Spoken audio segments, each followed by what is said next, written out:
Las noticias, protagonistas y tendencias del momento con César Miguel Rondón en Conexión. La voz que cuenta la historia mientras ocurre. Muy buenos días. Son las 9 en punto de la mañana de este martes 23 de abril del año 2024. Y en este momento, a las 9 en punto de la mañana, usted está sintonizando En Conexión por Éxito 107.1 FM, la emisora del sur de Florida, Territorio Éxitos. Usted también nos puede escuchar en su teléfono celular si descarga la aplicación Actualidad Media Group. Esa aplicación usted la descarga de manera gratuita en su celular. Y también nos puede escuchar en www.exito107.com. Y en diferido también nos puede ver por allí. Aquí es donde recibo el saludo de Hugo Boscán desde Játiva, Valencia. Escribe Hugo preguntándome qué estará planeando el régimen totalitario venezolano para obstruir la elección de Edmundo. Se lo preguntan ellos también. Henry Moreno Hernández, desde Atlanta, Georgia. La unión de los venezolanos de bien será la fuerza que nos llevará al triunfo y al cambio de rumbo en nuestro país. José E. de Villa. Buenos días desde Maracaibo con un abrazo estrangulante. Rosales formalizó su renuncia, a la cual Maduro no aceptó. Así son las cosas. Gray Hernández desde Denver. Guillermo Lozada en Johns Creek, Georgia. Nelsa Vivas en Caracas. Jesús Grajirena en Caricuao, Caracas. Juan Bautista González también en Caracas. Doña María Alicia Sifontes, muy consecuente y nos honra su audiencia, también en Caracas. Xavier Miguel está en Barcelona, España. Carlos Cuevas en Westchester, Pensilvania. El ingeniero Nava, el Nava en Caracas. Aeda Bon en Orlando. María Alejandra Alfonso en Gainesville, Florida. Dan Bento en Winter Garden. Gustavo Ramos en Tulsa, Oklahoma.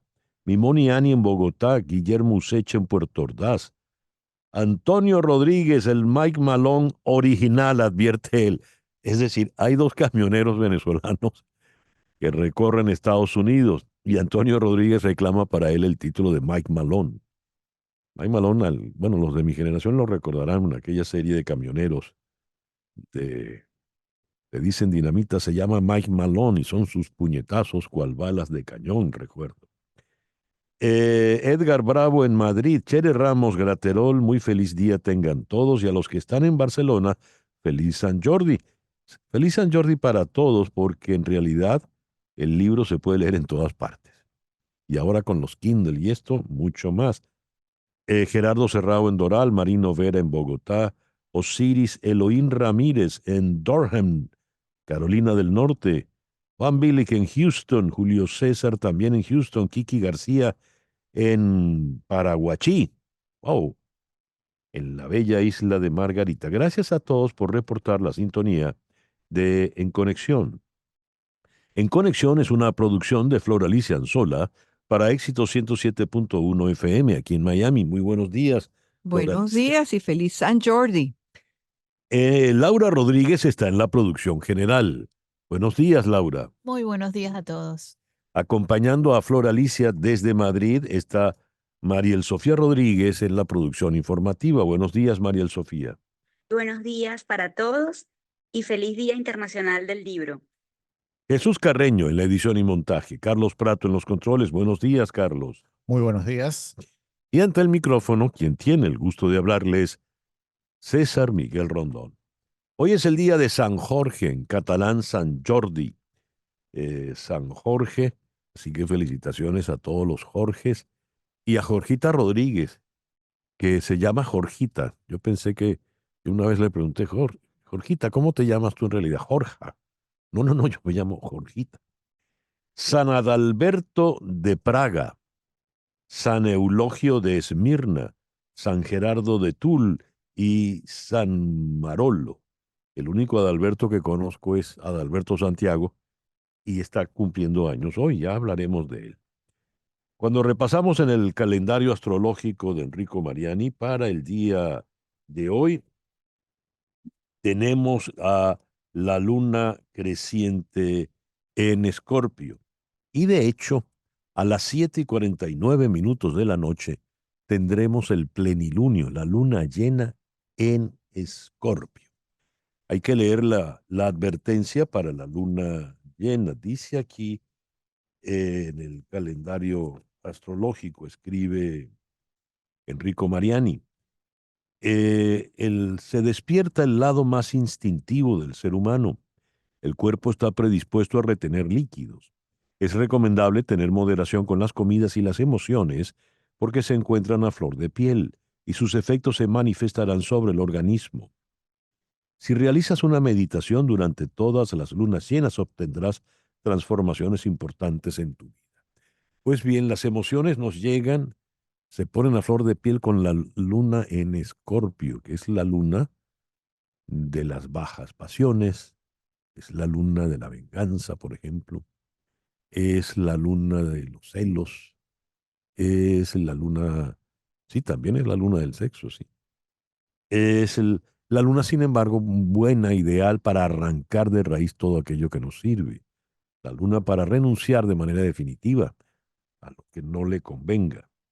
Así que tenemos, resumiendo, plenilunio, luna llena en Escorpio, con el sol todavía, no, el sol en Tauro y todavía Mercurio retrógrado.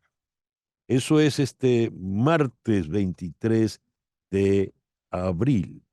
Hoy es el Día Mundial del Libro y de los Derechos de Autor.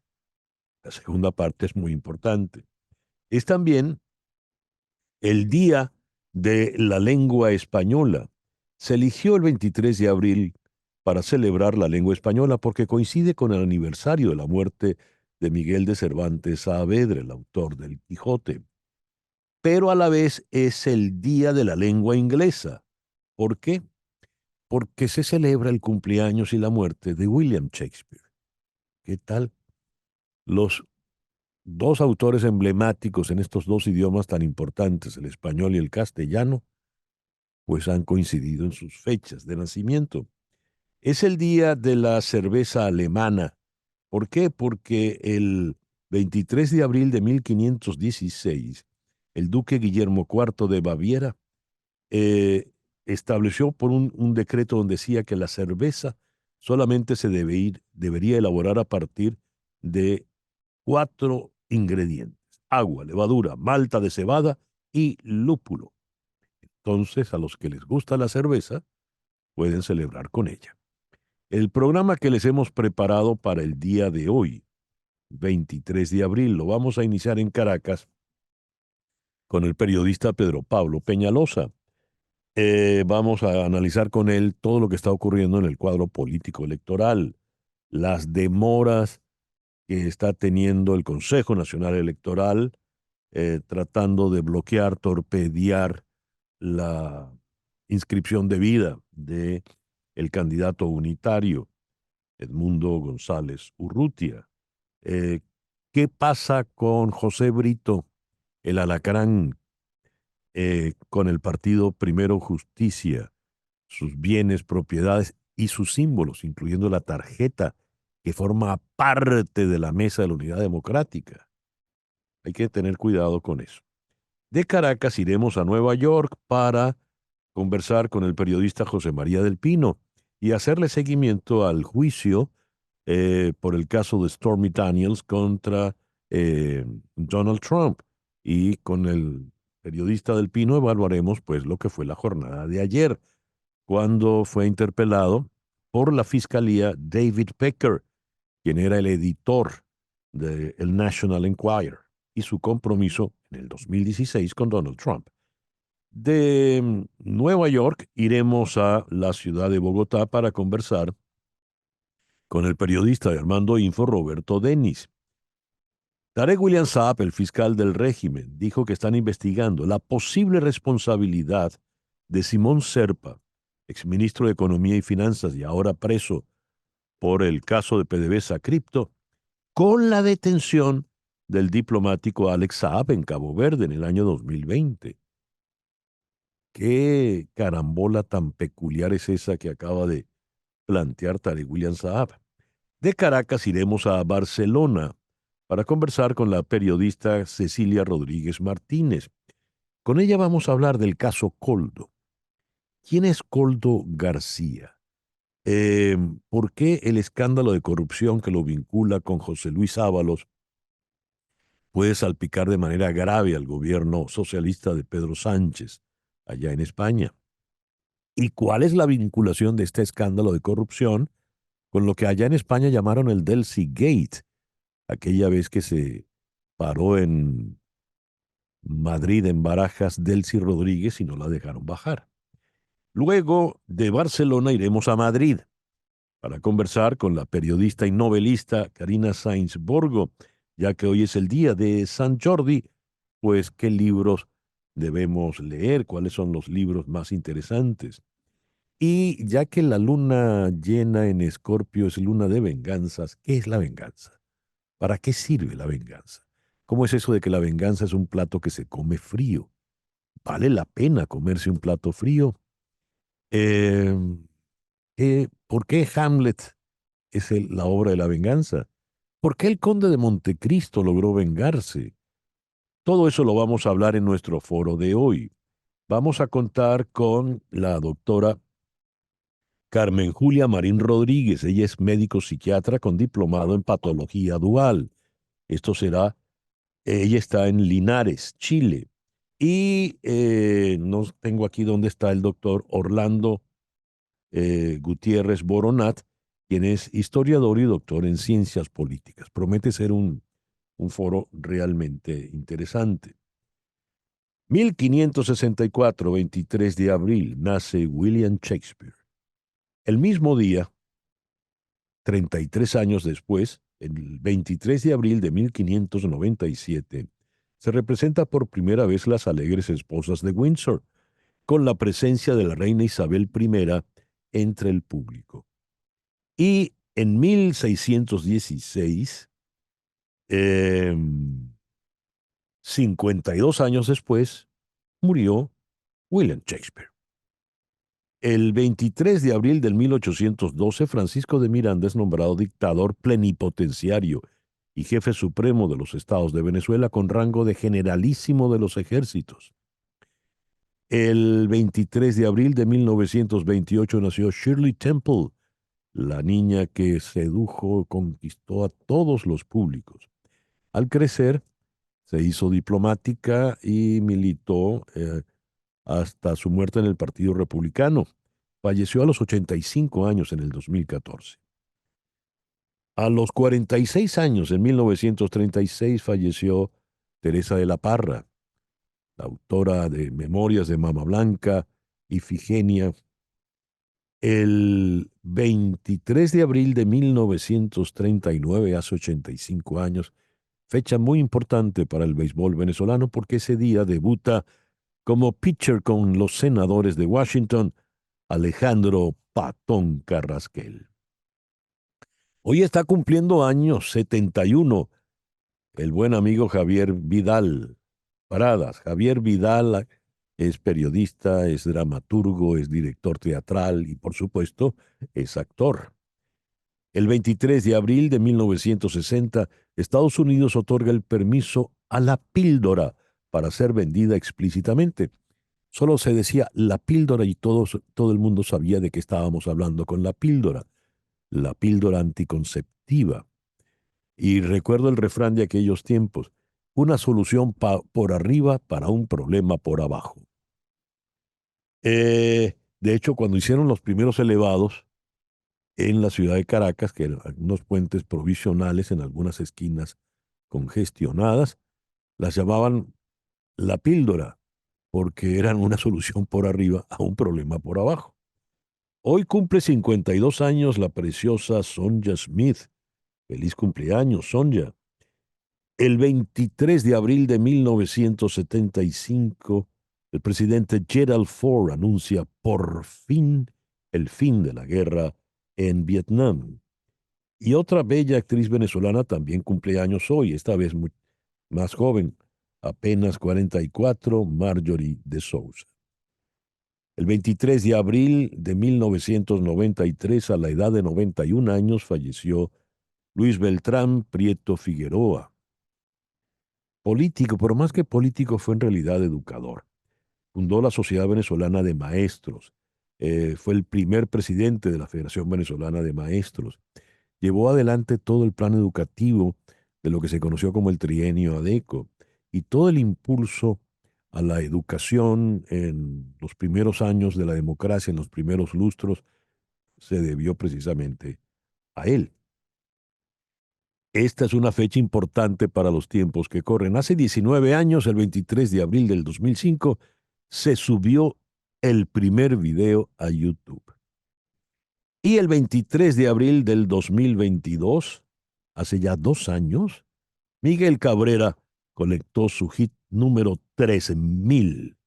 Es el primer venezolano en lograrlo, el séptimo latinoamericano, y es además el séptimo jugador en la historia de las grandes ligas con 500 jonrones y 3000 hits. Y todavía hay por ahí un personaje que dice que no entra en el Hall de la Fama. El 23 de abril de 1857 nació Ruggero Leoncavallo, Luciano Pavarotti, en Pagliacci, la ópera de Leoncavallo, quien falleció a los 62 años en 1919. El 23 de abril de 1891 nació el ruso Sergei Prokofiev. El cuento de Pedro y el Lobo, una de las obras más importantes y significativas de Prokofiev.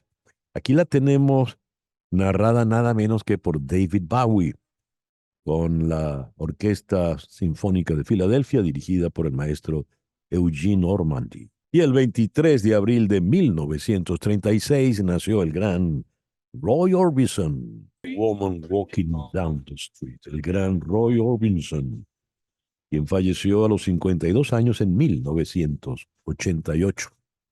Son las 9:22 de la mañana, una pequeña pausa, y ya regresamos con las noticias más importantes de este martes 23 de abril. Esto es En Conexión por Éxito 107.1 FM en Miami. Son las 9:24 de la mañana.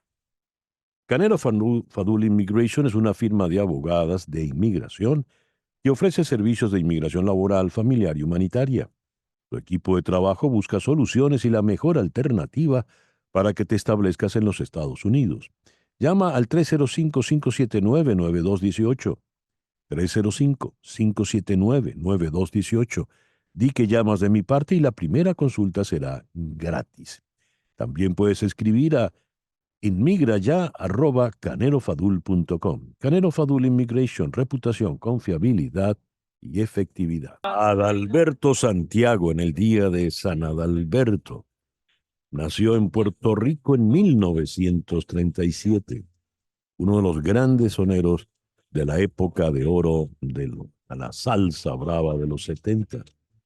Hizo carrera sobre todo con Rey Barreto y luego con Típica 73. Y, hoy está cumpliendo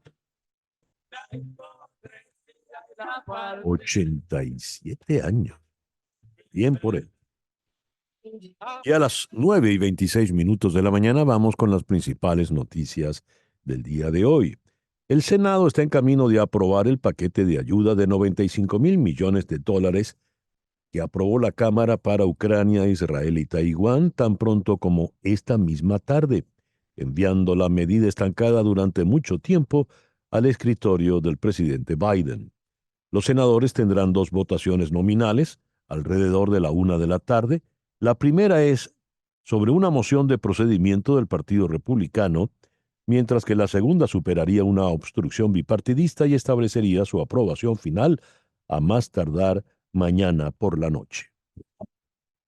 El fiscal de la Corte Penal Internacional, Karim Khan, dijo ayer en su cuarta visita a Caracas Estamos frente a una oportunidad única para seguir avanzando en las investigaciones de manera independiente, para realmente crear ese vínculo entre las leyes y el apoyo técnico que vamos a prestar en pro de la justicia. Cita textual de lo dicho por Khan en un encuentro en la Asamblea Nacional. Sostuvo que su trabajo no es ser popular, es simplemente aplicar la ley. Mientras, el fiscal del Ministerio Público venezolano, Tarek William Saab, criticó que a nivel internacional se busque posicionar a Venezuela como un Estado fallido y expuso que desde 2017, cuando empezó su gestión, hasta marzo de 2024, su despacho ha dispuesto de 200 fiscales para trabajar exclusivamente en materia de derechos humanos. Egipto condenó la reiterada violación de los valores humanos por parte de Israel tras conocerse el descubrimiento de una fosa común en el hospital Nasser de Jan Yunis, en el sur de la Franja de Gaza, donde ya se han exhumado 283 cuerpos, según las autoridades gazatíes. El portavoz del Ministerio de Exteriores egipcio, Ahmed Abu Zeid, dijo en un comunicado que es lamentable y vergonzoso que continúe la violación de la ley internacional y los valores humanos de manera flagrante en el siglo XXI. Fin de la cita. Esto después de conocer el hallazgo en el complejo médico que fue asediado por las fuerzas israelíes hace ya más de 2 meses. El presidente Biden se dirige hoy a Tampa para dar un discurso sobre el aborto mientras busca mantener el tema en el centro de la carrera electoral 2024. La visita, programada 8 días antes de que entre en vigor la prohibición de 6 semanas del procedimiento en Florida, permitirá al presidente abogar enérgicamente por la libertad reproductiva y denunciar las prohibiciones del aborto de Donald Trump. Eso es una cita textual de Michael Tyler, el director de comunicaciones de la campaña de Joe Biden. Rusia sigue atacando con distintos tipos de armamento la ciudad ucraniana de Kharkov y la región de la que ésta es capital, mientras el gobierno de Kiev espera la llegada a corto plazo de más defensas aéreas de sus aliados europeos y de Estados Unidos para mejorar la protección de esta urbe situada cerca de la frontera con Rusia. Ucrania ha redoblado en las últimas semanas su trabajo diplomático para convencer a sus socios de que envíen en el menor tiempo posible nuevas defensas aéreas que permitan a Kiev mejorar la defensa de Kharkov y de otras zonas del país que han sido castigadas con especial virulencia por los ataques aéreos rusos. En Caracas, Nicolás Maduro cesó ayer al general Néstor Reverol como ministro de Energía Eléctrica y nombró como su sustituto al general Jorge Márquez para, dijo, seguir articulando la respuesta a la guerra eléctrica. ¿Será porque lo considera una guerra que solo pone allí a generales y no a expertos ingenieros electricistas? Dijo Maduro: he decidido hacer algunos cambios necesarios y he decidido nombrar al general Márquez, que ha sido ministro de la presidencia durante 7 años. Lo voy a nombrar como nuevo vicepresidente de Servicios Públicos y ministro de Electricidad. Caramba, queda muy mal Maduro al decir que ha sido durante 7 años el ministro de la Secretaría, ¿no? Es decir, porque ha estado a su lado. Y si es tan experto, ¿por qué no lo nombró antes? El Parlamento británico aprobó anoche la controvertida ley que permitirá el envío a Ruanda de migrantes que han entrado en el Reino Unido de manera irregular. Esto después de un tira y afloja entre las dos cámaras, de los Lores y los comunes. La pieza legislativa, una de las promesas del primer ministro británico Rishi Sunak, fue aprobada después de una intensa noche en la que las dos cámaras se intercambiaron la legislación hasta 5 veces, en lo que se denomina ping-pong parlamentario.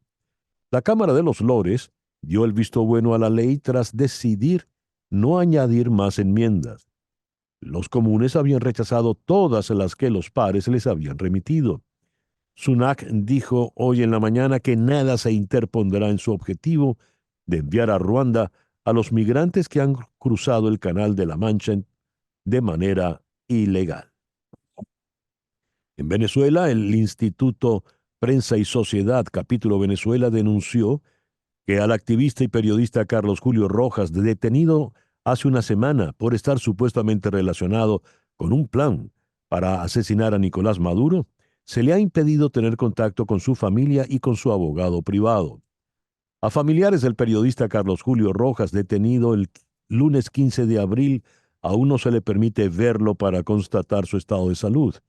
Tras una semana privado de libertad, su familia y abogado privado siguen sin tener acceso al expediente del caso, informó IPIS. Tras una serie de fuertes terremotos, el mayor de ellos de magnitud 6.3 sacudió la costa este de Taiwán en la tarde del lunes y la madrugada de hoy, provocando el derrumbe parcial de 4 edificios en el condado oriental de Hualien. Según imágenes difundidas por la agencia estatal de noticias, un hotel y un bloque de viviendas colapsaron parcialmente en la capital de este condado, en donde hace 20 días se produjo otro sismo de magnitud 7.2, el más intenso registrado en la isla en los últimos 25 años. Tras un limbo legal que se extendió durante casi 4 años, la Sala Constitucional del Tribunal Supremo de Justicia de Venezuela decidió mantener la intervención del partido Primero Justicia y devolverle el control al diputado de la Asamblea Nacional de 2020 y disidente de dicha tolda, José Brito.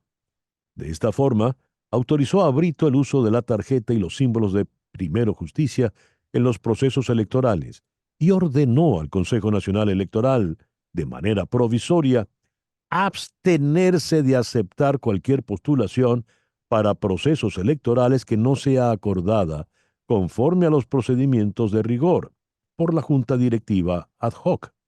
Léase la Junta Directiva que preside Brito. Por otra parte, el dirigente opositor y secretario general del Movimiento por Venezuela, Simón Calzadilla, denunció que la Junta Electoral Nacional del Consejo Nacional Electoral no recibió a su partido cuando pretendían consignar un documento en el que ese partido se adhiera a la candidatura de Edmundo González Urrutia. Tampoco pudo hacerlo el partido Un Nuevo Tiempo debido a, entre comillas, problemas técnicos en el portal de postulaciones del Consejo Nacional Electoral. Hoy finaliza el lapso para la modificación de candidaturas para las elecciones presidenciales tras el aplazamiento de 72 horas anunciada por el Consejo Nacional Electoral. Por lo visto, esta es la más reciente marramucia, la más reciente trapisonda que se le ha ocurrido al régimen en sus dos órganos muy obsecuentes, TSJ y CNE. ¿Qué puede pasar ahora? Vamos a Caracas, allí está el periodista Pedro Pablo Peñalosa. Pedro Pablo, muy buenos días. Gracias por atendernos. ¿Qué tal? ¿Cómo está? Buenos días. Mi primera pregunta, Pedro Pablo, por lo que acabo de leer, la llave de los truenos, como dirían por acá, la tiene entonces este individuo, José Brito.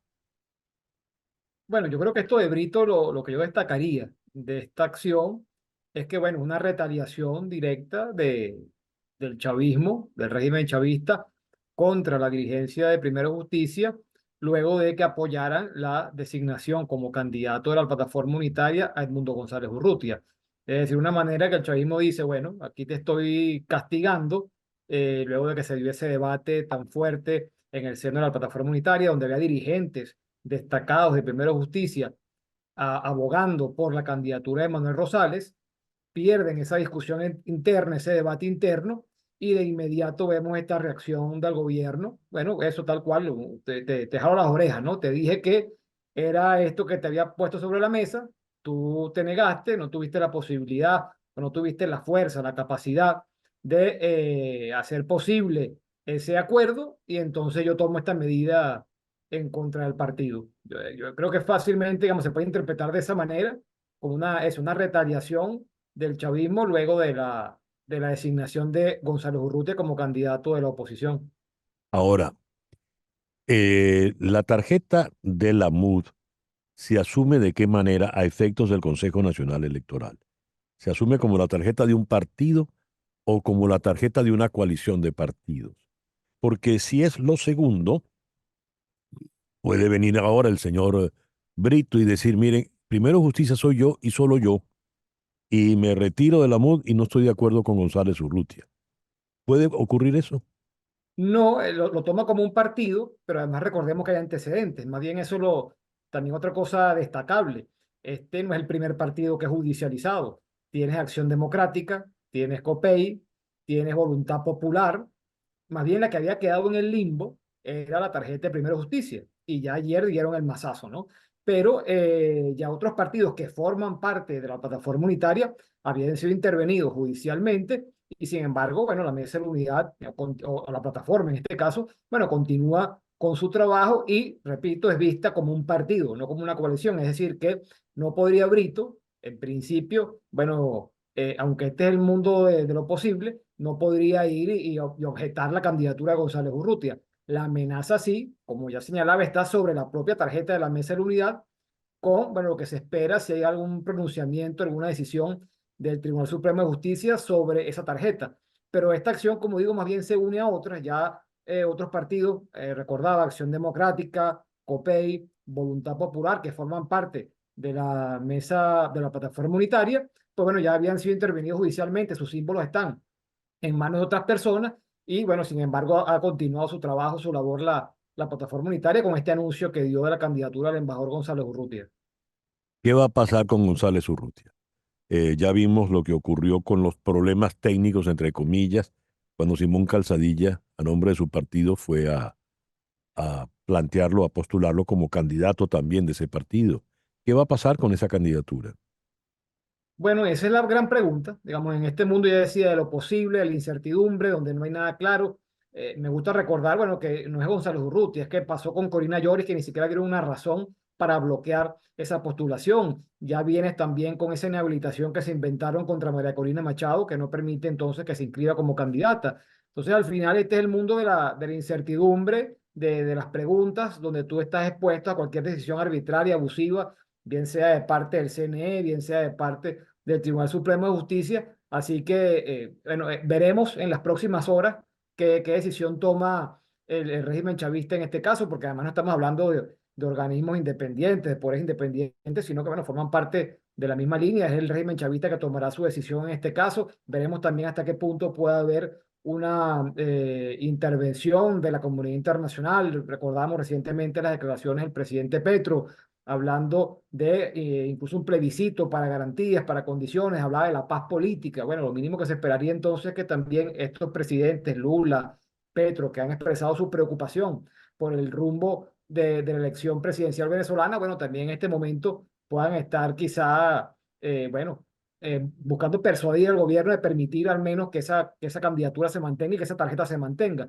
Pero, de nuevo, esto escapa, ¿no? Porque no es algo que estemos hablando sobre las bases de la ley, de Ujú. reglas claras y bien establecidas y respetadas por todos los actores, sino de nuevo del cálculo político, de la arbitrariedad, del abuso del gobierno. Así que veremos en las próximas horas qué deciden hacer con esta tarjeta, ¿no? Y con la candidatura de Gonzalo Urrutia. A ver, a María Corina la inhabilitan porque me da la gana. Ella dice que la candidata entonces va a ser la señora Corina, la doctora Corina Llores. La doctora Corina Llores no puede ni siquiera inscribirse porque me da la gana.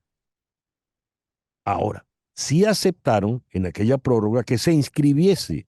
En ese momento era solo candidato tapa o candidato cuida puesto el embajador González Urrutia. Habiéndolo aceptado como candidato el CNE, podrían también inhabilitarlo porque me da la gana. Bueno, la respuesta es sí, porque aquí todo funciona de esa manera, ¿no? De la arbitrariedad. Ahora, ¿qué pasa allí?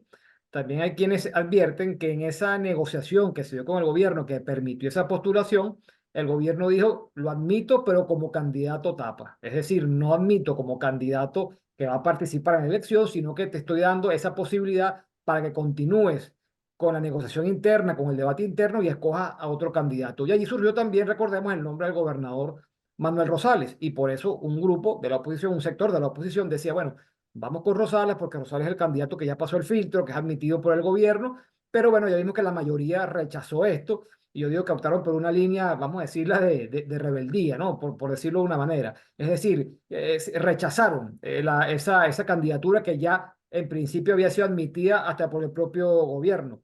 Y ahora, bueno, pones a González Urrutia como candidato que no estaba en los planes que fuera el candidato. Entonces, claro, Ahora, como ya hablaba de que hubo una retaliación, una venganza del chavismo con el caso de la tarjeta de Primera Justicia, no descartemos que ahora diga, bueno, yo te dije que era candidato tapa, no que lo aceptaba como un candidato para participar en la elección presidencial y ahora tomo tal o cual decisión con cualquier organismo que, bueno, que pueda echar mano del CNE, del TCJ, etcétera, para bloquear esa candidatura. Por eso digo que en las próximas horas que vamos a ver hasta qué punto está dispuesto a avanzar el gobierno en esa línea y de ir acercando a Venezuela a una elección más parecida a la de Nicaragua que otra cosa, ¿no?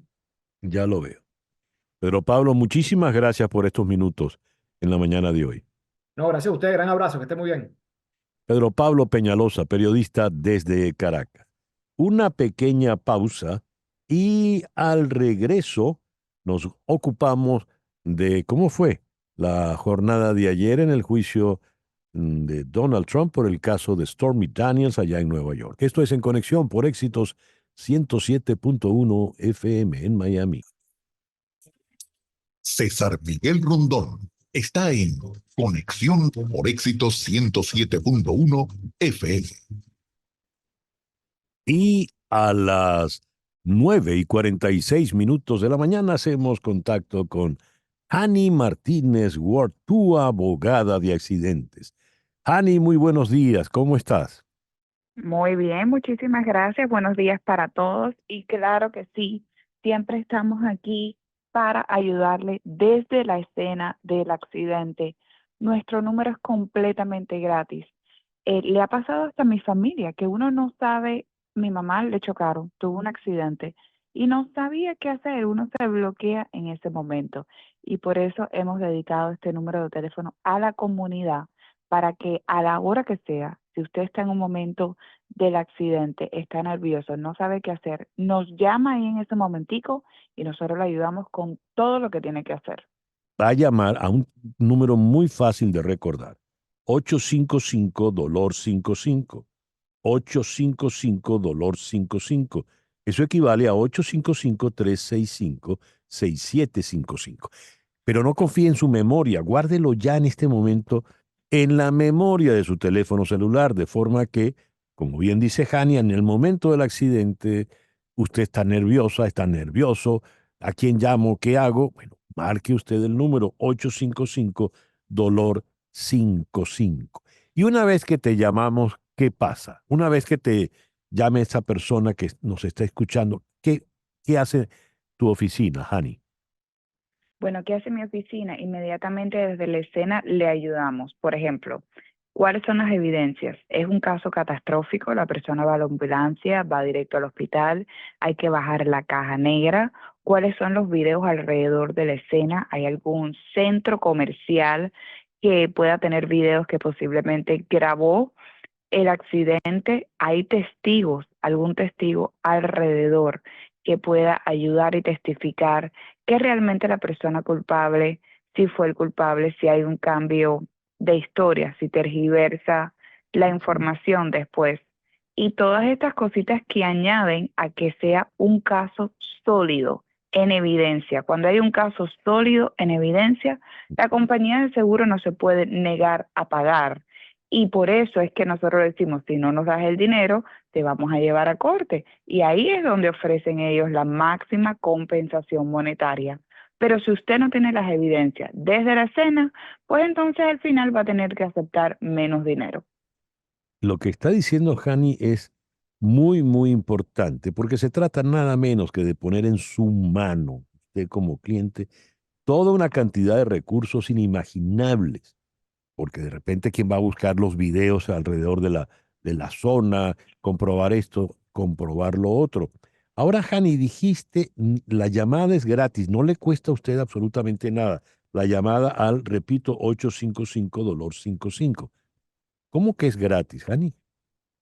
Bueno, es gratis, ¿por qué? Porque usted cuando nos contrata a nosotros no nos paga un centavo, no nos tiene que pagar absolutamente nada. Al contrario, cuando nosotros le ganamos a la compañía de seguro del culpable, esa compañía es la que nos tiene que pagar a nosotros el costo de abogado. Así que al principio del caso, para llamarnos, usted no va a pagar nada. Para contratarnos, usted no va a pagar nada. Ahora, para Al final del caso, cuando ganemos el caso, entonces el seguro del culpable nos va a pagar. Así que no tenga temor, tiene derecho a un abogado gratis. ¿A qué nos referimos gratis? Que usted no va a pagar de su bolsillo por el costo del abogado. ¿Han hecho ustedes su estadística de cuánto han logrado para los clientes, Hani, por ejemplo, de los montos más importantes? ¿En qué orden están más o menos? Bueno, claro que sí, hay muchas estadísticas que hemos hecho, más de 500 millones de dólares Dios, recuperados para nuestros clientes. Así wow, es. wow, más de 500 millones de dólares. Por eso, no lo dude, usted tiene que confiar plenamente en Hani Martínez Wood. Le repito el número, 855-55, 855-55, que equivale a 855-365-6755. ¿Algo más, Hani? Esto es todo. Recuerde, si usted no nos ha llamado, solamente tiene 14 días para hacer un reclamo. No deje que pierda el derecho bajo la ley. Así es. Hani, muchísimas gracias por atendernos en esta mañana. Muchas gracias. Hani Martínez Ward, tu abogada de accidentes. 855 55. Las noticias de este momento en Conexión Radio. ¿Qué noticias tenemos en este momento, Flor Alicia? Bueno, César Miguel, una buena noticia para los periodistas en el estado de Nueva York. Y es que hizo historia este lunes al ser el primer estado en Estados Unidos en incluir en su presupuesto una millonaria suma de crédito fiscal para apoyar a los medios locales de comunicación para que los periodistas mantengan sus trabajos en medio de una oleada de despidos en esta industria en el país.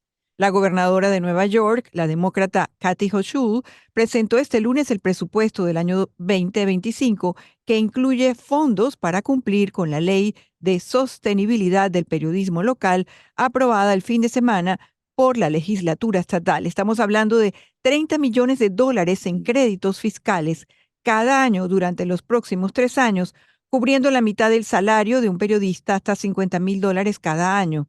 Los editores de esos medios solo podrán utilizar estos créditos fiscales al empleo para reconstruir sus redacciones, contratando nuevos reporteros y reteniendo al personal actual. Eso nos dice, por supuesto es una magnífica noticia, pero nos dice del momento crítico por el cual están atravesando los medios de comunicación. Así es, tan solo en enero pasado, 528 periodistas fueron despedidos en Estados Unidos. Dios.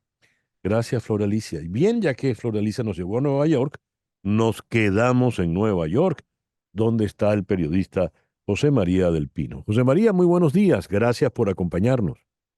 Muy buenos días, César Miguel, ¿cómo estás?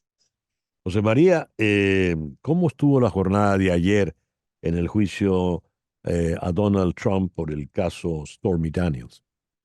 Bueno, ayer comenzó ya propiamente tal el juicio. La semana pasada tuvimos la selección de jurado con 12 jurados elegidos, con 6 jurados suplentes, pero ayer pudimos escuchar por primera vez los alegatos de apertura y como tales, eso nos permitió ver cuál es el abanico y las estrategias que va a ocupar la fiscalía y también la defensa de Donald Trump. En la fiscalía sabemos, y creo que esto es muy bueno para que lo escuchen nuestros auditores, este es un juicio por un tipo de delito que tiene una condena baja, 4 años. El tipo de delito es falsificación de instrumentos contables, en el fondo de los libros contables de la empresa, de la corporación Trump, para encubrir un pago que tenía otro propósito. Eso en el fondo es el tipo penal. Y como Donald Trump no tiene antecedentes penales y tiene irreprochable conducta anterior, aun cuando fuese condenado, es muy probable que esa pena de 4 años no se cumpla en cárcel, sino que sea una pena remitida. Sin embargo, ayer la Fiscalía nos revela una estrategia para agravar este juicio con el objetivo de conseguir de que Donald Trump cumpla una pena efectiva en cárcel. Y para agravarlo, ellos dicen que este delito mayor que ellos le están imputando, que es el delito de fraude contable, en realidad tiene otros 3 delitos, 2 de ellos particularmente graves, que son encubiertos bajo esta trama.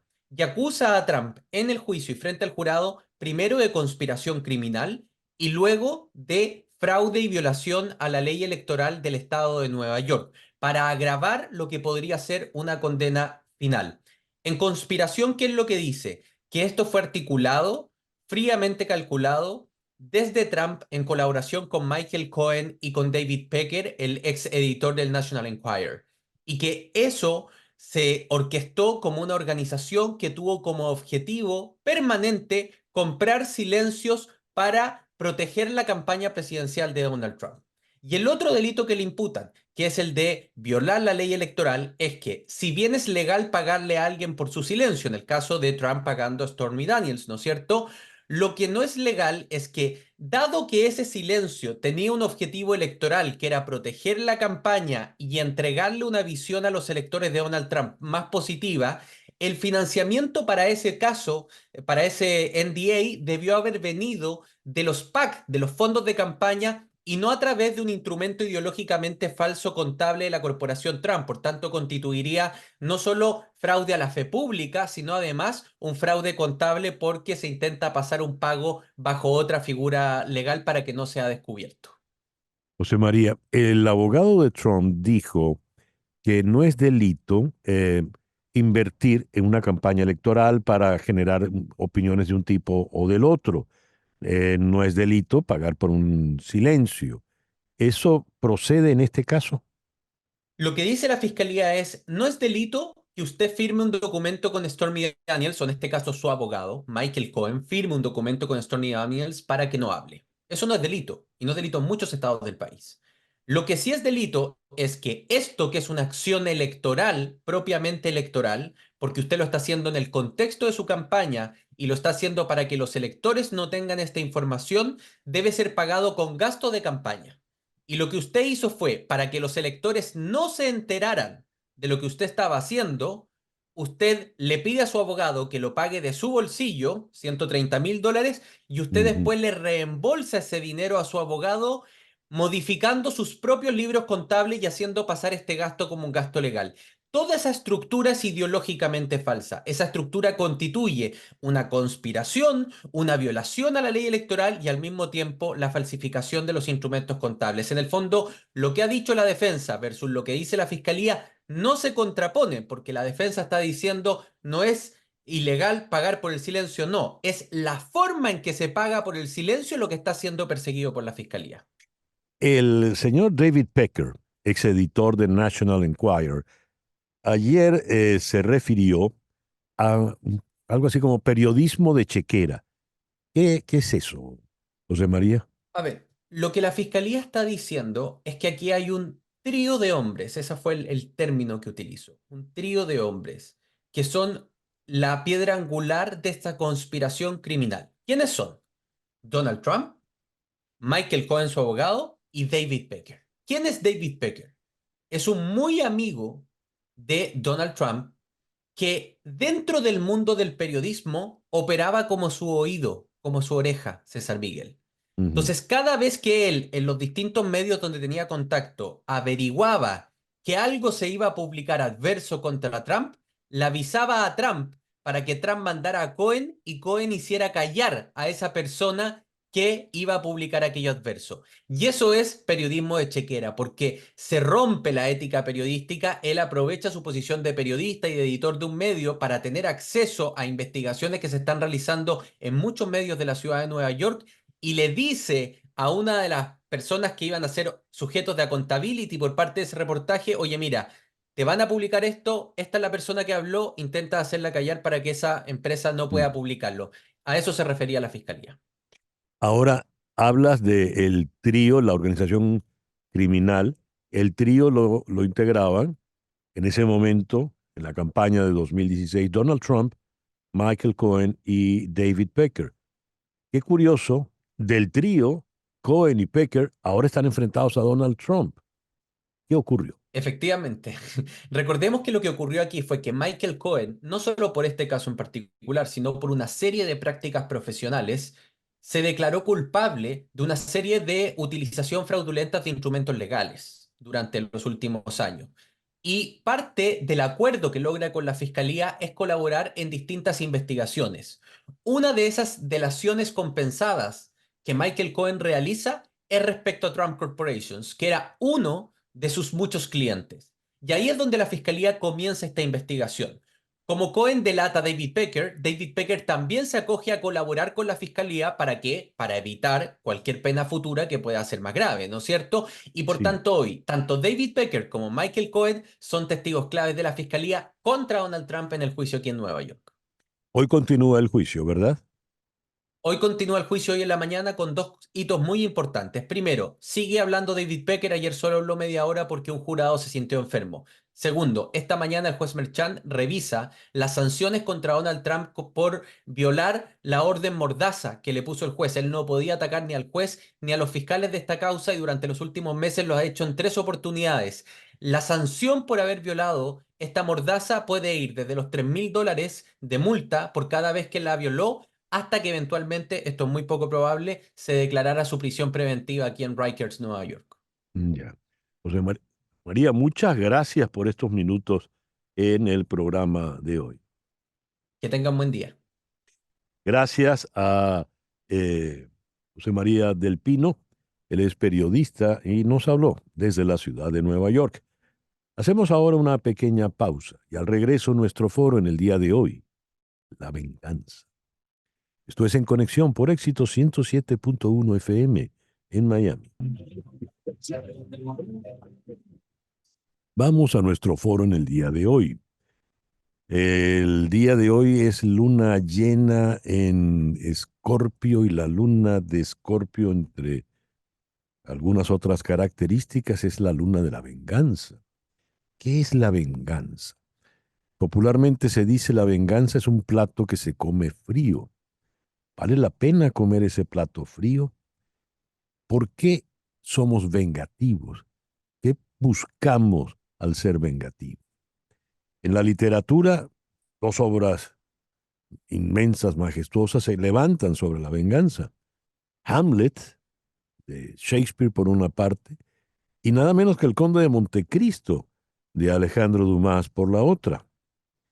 Hoy por hoy, en la sociedad contemporánea, en este siglo XXI, ¿qué tendemos por venganza? Vamos a tratar esto desde dos puntos de vista. En la ciudad de Linares, en Chile, está la doctora Carmen Julia Marín Rodríguez. Ella es psiquiatra con diplomado en patología dual. Carmen Julia, muchísimas gracias por estar con nosotros en esta mañana. Muy buenos días, César Miguel. Muy agradecida y honrada de estar en tu programa. Muchas gracias. Y aquí en la ciudad de Miami está el doctor Orlando Gutiérrez Boronat. El doctor Gutiérrez Boronat es doctor en ciencias políticas y además es historiador. Bienvenido, Orlando, al programa en la mañana de hoy. Buenos días y es un honor para nosotros que me hayan invitado. De manera tal de que podemos tener dos perspectivas profesionales sobre un asunto tan delicado. A ver, psiquiátricamente, ¿qué es una venganza? ¿Por qué queremos vengarnos? Carmen Julia.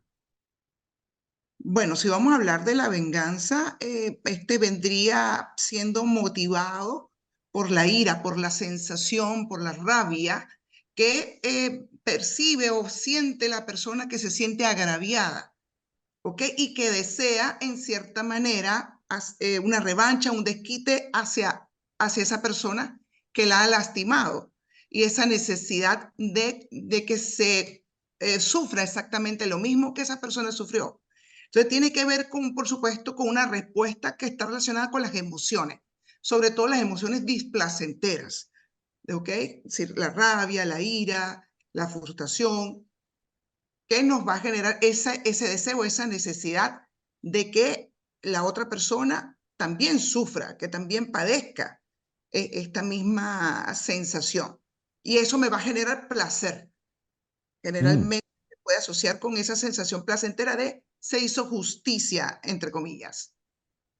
Históricamente, el placer en la venganza no lo conocía. Más adelante hay que volver sobre eso, pero históricamente tenemos la ley del talión, ¿no? El que se traduce en el tradicional ojo por ojo, diente por diente.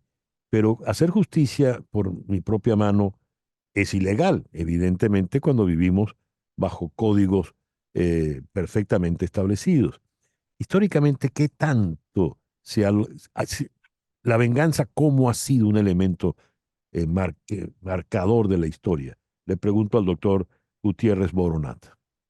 Bueno, en primer lugar, el sentido de honor y de justicia no solamente es un sentimiento individual, es también un sentimiento de un grupo, de una etnia, de una nación.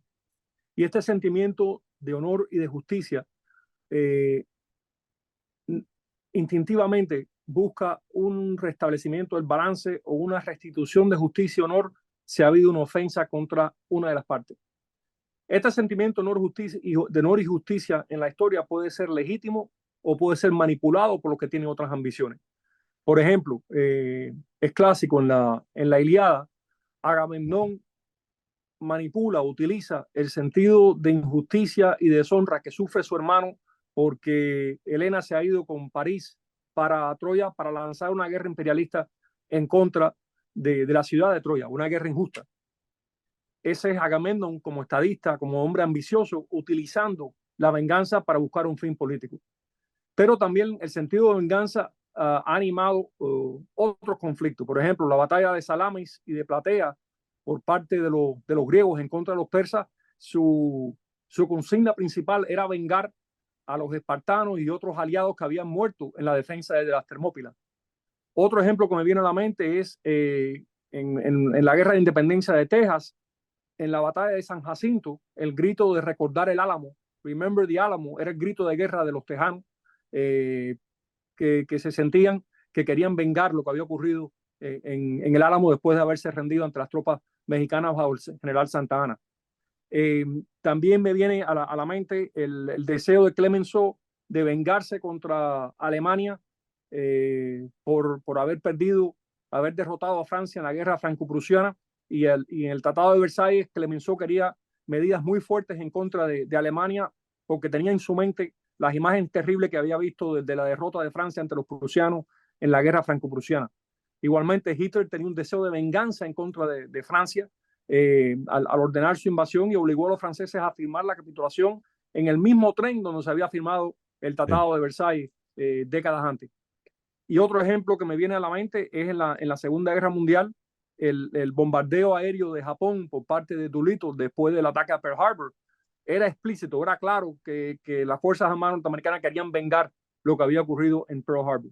Entonces la venganza yo le diría que nace de un sentimiento real, objetivo, de honor y de justicia relacionado a la identidad que existe en los grupos y naciones, pero también es un factor de poder y de uso político por parte de aquellos que ostentan la dirección de un país para poder lograr motivar a la fuerza y ejercer lo que es uno de los principales poderes de la guerra, el poder moral. Excelente lo que el recuento ha sido magnífico, Orlando. Y el primero fue elocuente porque el asunto entre Paris y Helena es un asunto muy privado, es un asunto de una pareja que comete un amor adúltero y ella se va con él. Pero ese asunto privado, el hermano de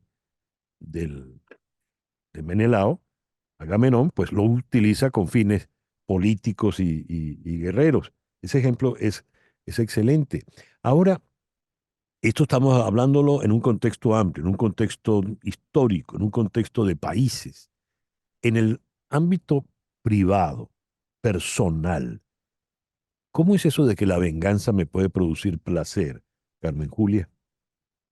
Bueno, debemos entender porque si partimos de la idea de que la venganza viene en respuesta a una sensación, una emoción displacentera como la ira, también debemos tomar una base de que puede ser una emoción normal.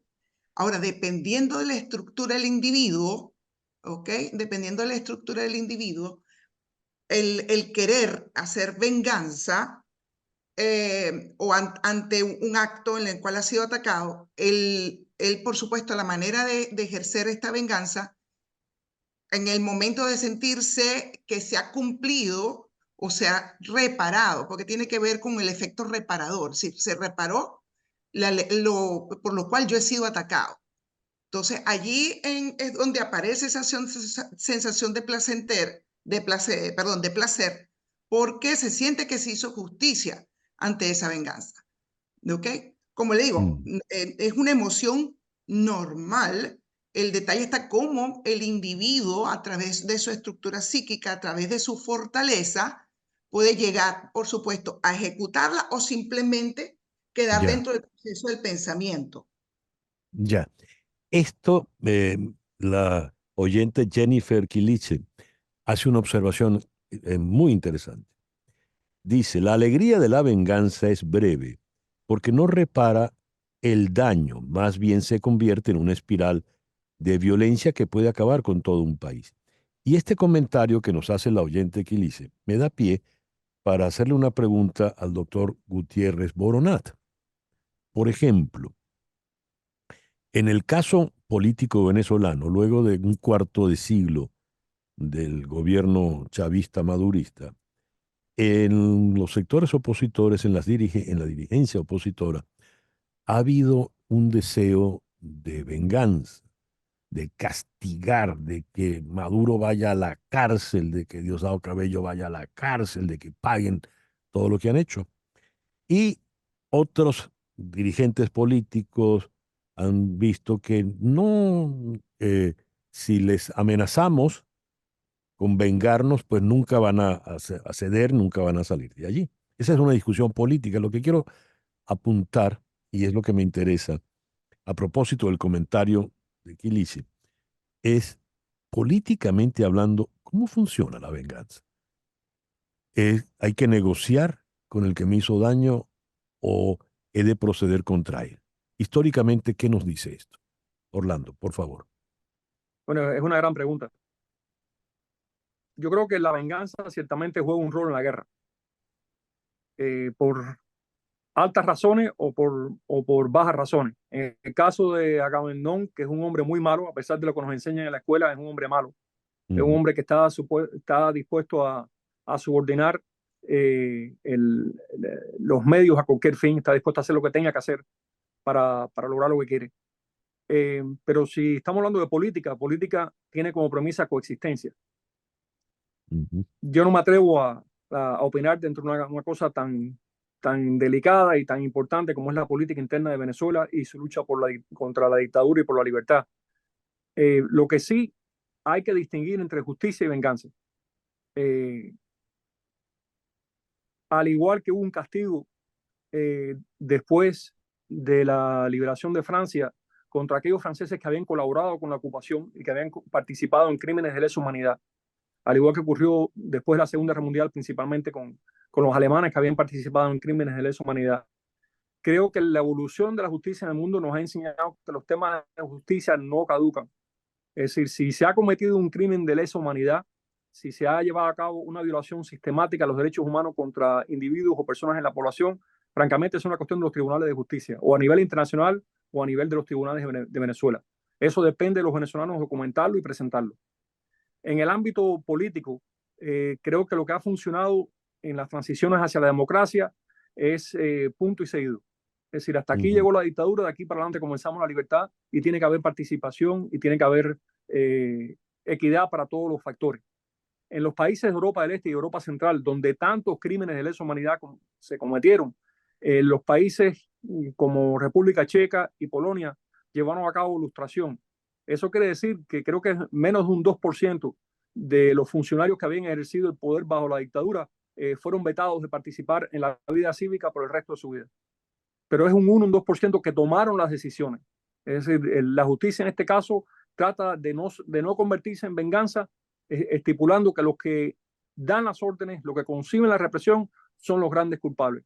Así que hay dos temáticas. Yo no creo que sea inteligente para ninguna fuerza opositora contra una dictadura proclamar de que habrá borrón y cuenta nueva, porque eso de alguna manera traiciona a los que lucharon por la libertad y dieron su vida, pero también le da luz verde a los dictadores para seguir reprimiendo.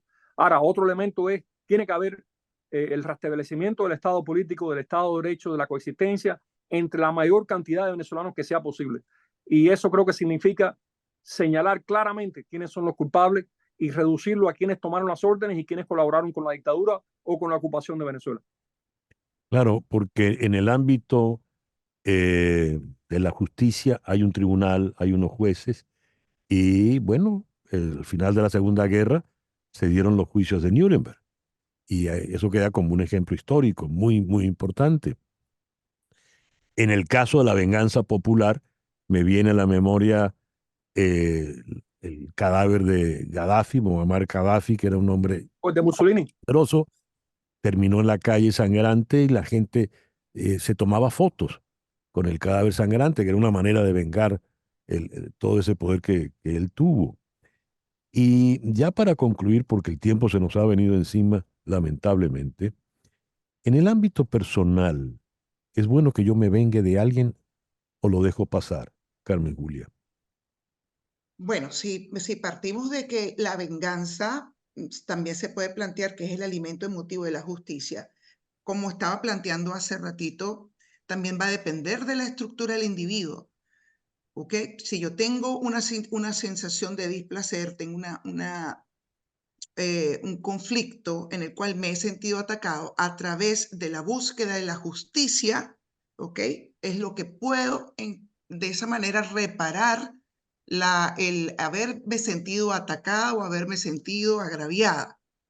Entonces, si bien nos ponemos a ver moralmente, la venganza no está aceptada, pero también puede ser una sensación o un ente movilizador para la búsqueda de la justicia, ¿ok? Y por eso aparecen las leyes, ¿ok?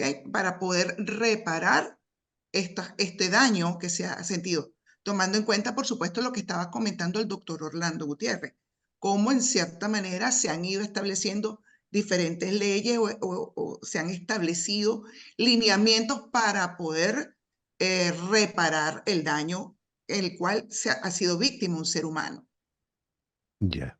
Carmen Julia, muchísimas gracias por habernos acompañado en esta mañana. Muchas gracias, César Miguel. Y Orlando, muchísimas gracias a usted por habernos acompañado en esta mañana. Ha sido un placer, gracias. El doctor Orlando Gutiérrez Boronat es historiador y doctor en ciencias políticas. Está aquí en Miami. Y la doctora Carmen Julia Marín Rodríguez es psiquiatra y nos habló desde Linares, en Chile. Vamos a una pequeña pausa y al regreso nos ocupamos de una declaración muy particular que dio Tarek William Saab. Dijo que Simón Serpa, el exministro de Finanzas, ahora preso por la trama de corrupción de PDVSA Cripto, delató o fue el que dio la pista para que detuvieran a Alex Saab en Cabo Verde. ¿Qué será eso? ¿Será que la reacción actual del régimen es venganza? Una pequeña pausa y ya regresamos. Esto es En Conexión por Éxito 107.1 FM en Miami. Con César Miguel Rondón. Son las 10:25. Ventilex, fábrica de extractores de aire industriales y ventiladores comerciales a la medida, te ofrece extractores de aire Alfa 48 y Alfa 36 para el control de ambientes cálidos y contaminados. Llama al 954-433-1322. 954-433-1322. Y también para tu empresa, que requiere ventilación directa y constante, diseñamos Titan 36, el ventilador industrial más efectivo para puntos fijos. Ventilex, medio siglo de experiencia en ventilación comercial. Ventiladores y extractores hechos a la medida. 954-433-1322. Repito, 954-433-1322 de Ventilex. Vamos ahora a la ciudad de Bogotá, donde está el periodista de investigación del portal Armando Info, Roberto Denis. Roberto, muy buenos días. Muchas gracias por acompañarnos. Hola César Miguel, un gusto estar con ustedes. Tarek William Saab ha soltado que están investigando la posible responsabilidad de Simón Serpa, exministro de Economía y Finanzas, expresidente del Fondem, ahora preso por el caso de PDVSA Cripto, con la detención de Alex Saab en Cabo Verde en el año 2020. ¿Qué es este giro tan particular? ¿De qué carambola estamos hablando en este momento? Primero, César Miguel, yo creo que es bueno detenerse un poco en la versión. Y digo esto porque cuando ocurre la detención de Alex Saab en junio del año 2020 allá en Cabo Verde, días después, esa versión, digamos, corrió. Y algunas fuentes, digamos, que a las que yo les consultaba un poco a raíz de, bueno, qué pasó con la detención de Alex Saab, cómo lo ven, etcétera. La primera versión que digamos que surgió desde las filas del chavismo era que supuestamente Simón Serpa había entregado la información del vuelo en el que iba Alex a Irán preparándose en Cabo Verde. Recordará César Miguel que semanas después de la detención, ahí habría que ver con exactitud el tiempo, pero semanas después de la detención de Alex Saab, digamos, para alimentar aún más esta versión, Simón Serpa fue destituido del cargo que ocupaba en ese momento, que era el ministerio, y en cierto modo fue rebajado a presidente, creo recordar, del Banco Bicentenario. Digo esto porque creo que es bueno tenerlo en el contexto. Ahora, por el lado de los Estados Unidos, digamos, a las fuentes que yo le he consultado, a mí siempre me han negado esta versión. Un poco es lo que hay en cuanto a la versión. Ahora bien, aquí lo importante exacto, ¿por qué ahora Tarek William Saab viene con esto? Si fuera cierto, ¿por qué esperaron casi 4 años de la detención, exactamente 4 años de la detención de Alex Saab para venir ahora con esto y actuar en contra de este ciudadano Simón Serpa? Yo creo que César Miguel eso lamentablemente confirma varias cosas. La primera es que el señor Tarek William Saab responde única y exclusivamente a los designios de Miraflores, a lo que se dicte desde Miraflores. Está clarísimo que no es un fiscal independiente, ni mucho menos. Y después, César Miguel, que lo hemos, creo, conversado otras veces, es que aquí con todo esto que hemos visto, esta colosal trama de corrupción que ha habido en PDVSA, donde se desaparecieron, evaporaron miles de millones de dólares que debieron entrar al Estado venezolano, bueno, eso al final no les importa. O sea, aquí no importa eso. O sea, aquí al final, con la excusa de la corrupción, estamos viendo un reacomodo de las estructuras financieras detrás del poder político del chavismo. Y es por eso que ahora vemos, digamos, esto, detienen a Simón Serpa, lo muestran esposado, detenido, etcétera, pero además, adicionalmente, el fiscal sale a soltar esta versión como si fuera una especie de traidor, que creo que es un poco lo que les interesa, digamos, filtrar o mostrar, digamos, a modo ejemplarizante.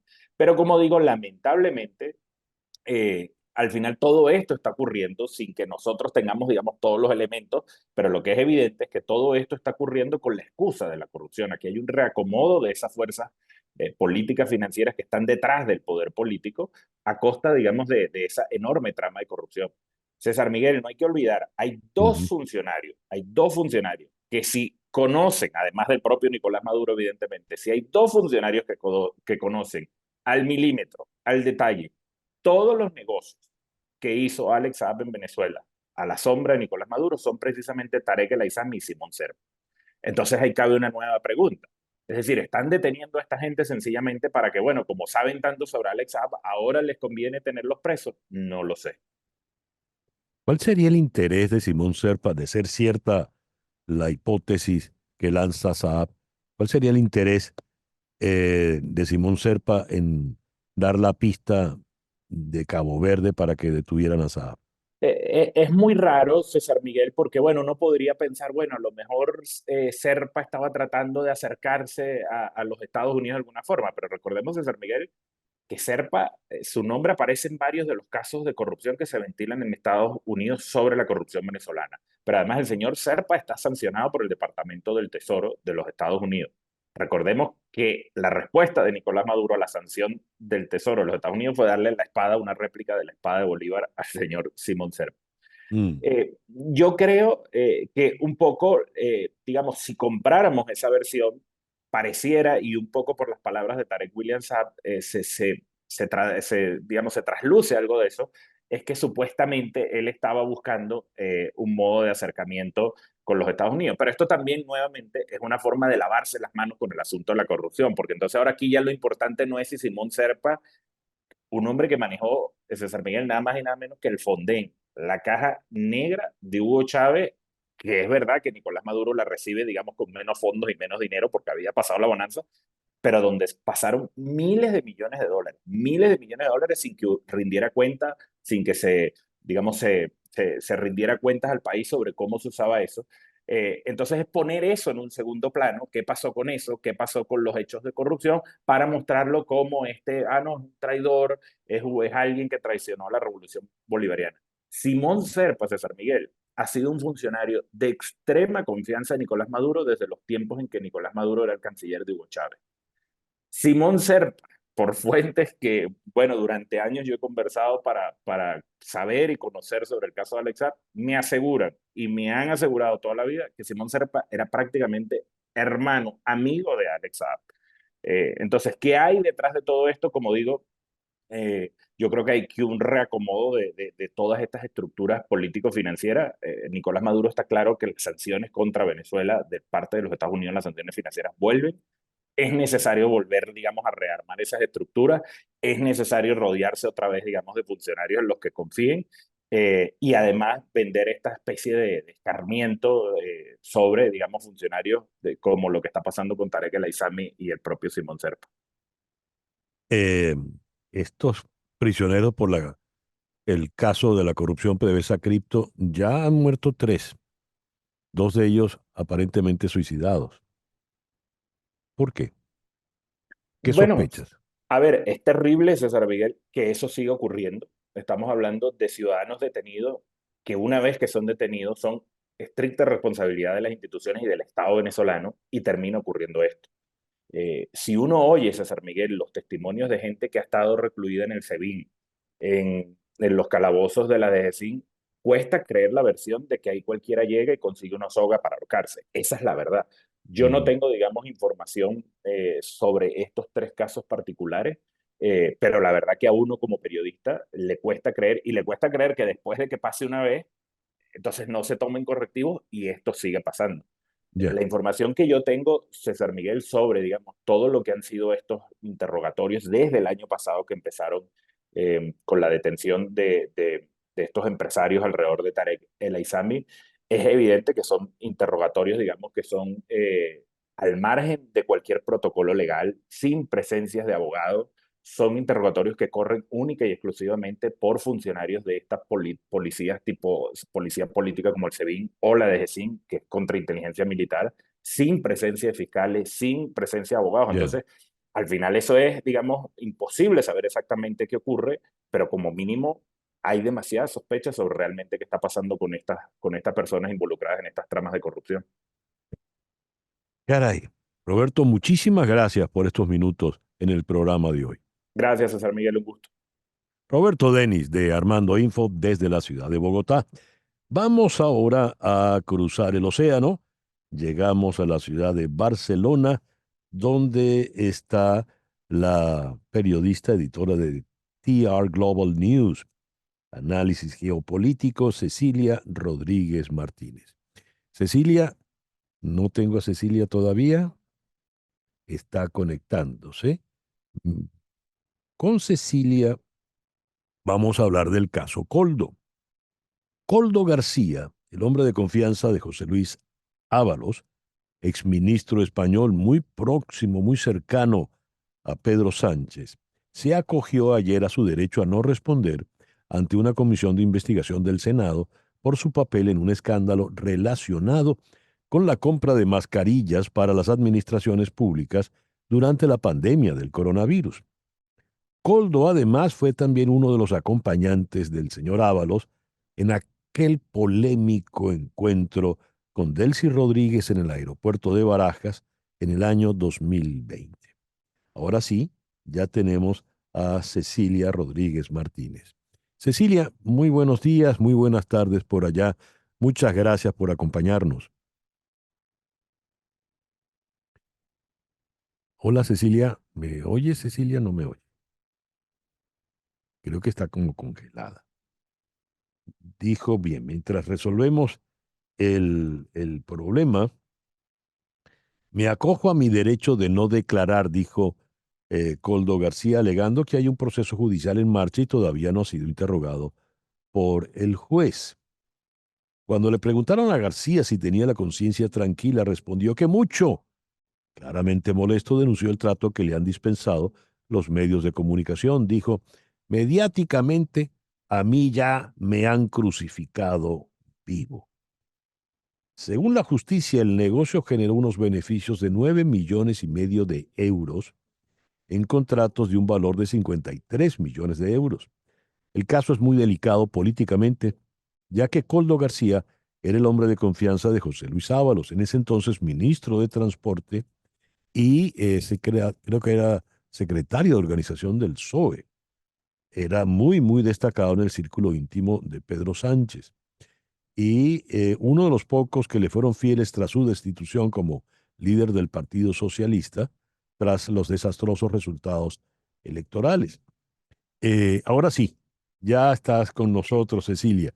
Buenos días de nuevo, buenas tardes por allá. Buenos días, más 6 horas. Buenos días, más 6 horas. Ok, muy bien.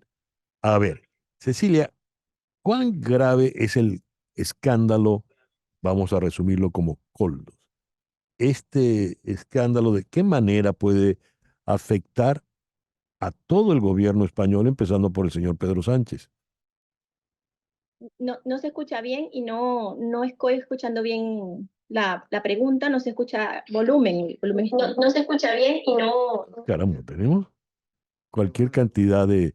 Vamos a tratar de... Laurita va a tratar de resolver con Cecilia, mientras yo les continúo leyendo sobre el caso Koldo. El Alberto Núñez Feijóo acusó al presidente Sánchez de haber estado al tanto del asunto de las mascarillas y de haber tratado de encubrirlo. Estamos ante un supuesto muy grave de corrupción que afecta a su gobierno, le dijo a Sánchez, a su partido y probablemente a usted. El Partido Socialista, que prometió investigar el asunto con absoluta transparencia, expulsó de sus filas a Ábalos, mientras que el gobierno destituyó a un alto funcionario del Ministerio de Transporte que había gestionado la compra de las máscaras en cuestión. ¿Tenemos de nuevo a Cecilia? ¿Ahora sí? Hola Cecilia, buenos días. Buenos días. ¿Ahora sí me escuchas? Sí, ¿ahora me escucha mejor? Sí, no, te escuchamos perfectamente. Ah, perfecto. Yo sí que no. Bueno, sí, buenas tardes aquí ya. Sí. Listo. Cecilia, la pregunta que tengo es, este escándalo de Koldo García, ¿de qué manera puede afectar al gobierno de Pedro Sánchez, incluido el propio Pedro Sánchez? En este momento, sabes que estamos a las puertas de unas elecciones en la autonomía de Cataluña, que es lo que básicamente afecta esto. O sea, este escándalo lo están haciendo para blanquear la imagen de Salvador Illa. Salvador Illa es el que se presenta y supuestamente va a ganar en el gobierno autonómico de Cataluña.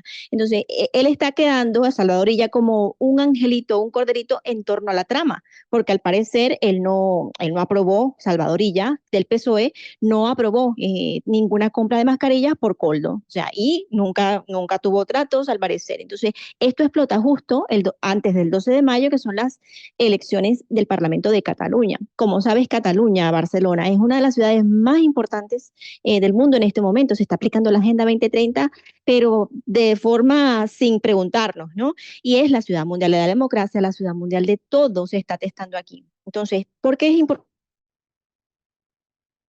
Por eso, porque recibimos todo el financiamiento de la Comunidad Europea. Entonces, ahora Salvador Illa está quedando bien en el caso del entramado Koldo, porque está respondiendo a que él no tiene nada que ver con este testaferro, Koldo García. Es decir, no le va a afectar, pienso yo. ¿Y a Pedro Sánchez? Y a Pedro Sánchez menos, porque en lo que se descubra que él no tiene nada que ver con Koldo García, porque él quitó de su gabinete a Ábalos, ¿no? Ábalos estuvo implicado con la trama de Delcy Rodríguez cuando vino aquí con la maleta y los aviones. Luego estos fueron testaferros con Koldo García, y al eliminar a Ábalos y eliminar cualquier junta, ¿verdad? Queda blanqueada la figura de Pedro Sánchez, que es lo que quieren decir. Estábamos en un momento que fue un confinamiento ilegal por el COVID-19, estábamos en un momento que teníamos que salvar a la humanidad. Entonces ellos quedan como bien, el testaferro queda como malo y Pedro Sánchez lava su imagen. Es una manera de blanquear la imagen. Por otra parte está el PP. Claro, el PP está dándole recordando que Coldo García nada más no estaba implicado en esta trama, estaba implicado en ser chofer de Sánchez en las elecciones primarias de 2015, me parece, ¿no? De 2015. O sea, que sí eran amigos. Ya. Bien. Bueno, lamento tantas dificultades, pero muchísimas gracias por habernos acompañado, Cecilia, en el programa de hoy. Muchas gracias. Cecilia Rodríguez Martínez, periodista desde Barcelona, en España. 10:43. Hoy es San Jordi, San Jorge, el día del libro. Al regreso hablamos de libros, nada menos que con la exitosa novelista venezolana y periodista Karina Sáenz Borgo. Así que seguimos en España, solo que de Barcelona nos vamos a Madrid. Bien, vamos ahora a Madrid, donde está nada menos que Karina Sáenz Borgo. Querida Karina, muy buenos días, muy buenas tardes por allá. ¿Cómo estás? Muy buenas tardes, muy buenos días, César. Pues muy bien, aquí estamos ya en la mitad, en el Ecuador del Día del Libro, del 23 de San Jordi, por supuesto, para los catalanes. Muy bien, en este día de San Jorge, de San Jordi, ¿qué estás leyendo? Pues mira, tengo varias cosas de muy variada procedencia. Una de ellas creo que es el libro que atiende o que nos convoca, que es Los Alemanes de Sergio del Molino, que es el premio de novela Alfaguara, especialmente interesante porque hace mucho tiempo que no había un ganador español de la Alfaguara, desde Ray Loriga, sería hace unos 6, 7 años. Sergio del Molino es un narrador interesante que normalmente suele trabajar. Me recuerda un poco a Cercas en su manera de manejar la ficción, ¿no? Él siempre hace una metaficción, metaliteratura, y en esta ocasión habla de una presencia, la presencia de Alemania, de la Alemania nazi, perdón, en Zaragoza, en la Zaragoza de España del siglo XX. Ese es uno porque creo que tiene que ser el libro de la temporada, ¿no? El que nos convoca. Pero hay un par de libros más que si quieres te los cuento. A ver, sí, claro, pero tengo un problemita con el audio ¿Sí? en este momento, no sé qué ocurrió. Hay como un delay. A ver. ¿No? Ahora sí, bueno, sigue, continúa, ¿Sí? por favor, sí, Ahora me continúa. escucho. Perfecto. Pues mira, hay dos libros que me llaman la atención, como te comenté, el de la Alfaguara me parece que es importante, pero hay dos libros que me parece importante señalar en un día como hoy. Uno es de Rafael Cadenas, publicado por la editorial Galaxia de Gutenberg, aquí en España, que va a comenzar un proceso de recuperación de la obra de Rafael Cadenas, de unirla, de que no esté desperdigada. Y en este caso son, además siendo Cadenas el predecesor de Luis Mateo Díez, como ganador del Premio Cervantes en el 22, sacan un volumen muy hermoso que se llama Arrilke Variaciones, que es una serie de poemas que hace Rafael Cadenas digamos, en homenaje a Rainer María Rilke, ¿no? Que es el protagonista del libro. De alguna forma, el Cadenas hace un homenaje, ¿no? a Rilke, a sus elegías del Duino, sobre todo. Es una edición preciosa, muy, muy hermosa, y que yo creo que coloca en situación y resalta lo que va a ser el comienzo del orden, de la edición ordenada de Rafael Cadenas aquí en España. Qué bien, De qué hecho, bien. acaba de llegar a las librerías con una edición preciosa, Galaxia Gutenberg, que además es una editorial especialmente buena. El prólogo además es de Jordi Doce y está muy bien. Y digamos, empecé con novela, seguí con la poesía del maestro Cadena y ahora con ensayo. Andrea Marcolongo, que es una escritora italiana especializada en, digamos, vamos a llamarla en los clásicos, ¿no? Tanto en Roma como en Grecia. Yo siempre le digo para bromear con ella, y se lo digo a Irene Vallejo, le digo, tú eres la Irene Vallejo italiana, ¿no? Entonces, ella tiene una gran curiosidad por los libros y hace un ensayo muy bello que se llama Desplazar la Luna, que es una noche en el Museo de la Acrópolis.